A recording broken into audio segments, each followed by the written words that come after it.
Како ја коментирате денешната посета на премиерот Заев во Велешката фабрика Макар?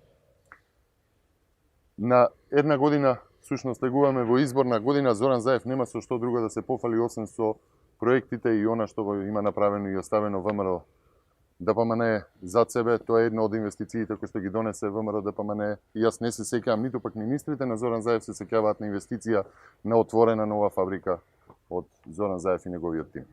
Премиерот денеска го повтори ставот дека предвремени избори ќе се одржат 45 дена пред датумот за редовни избори, тоа е спротивно на вашето барање. Имате ли некаков план за нешто да превземете? Како го коментирате тоа?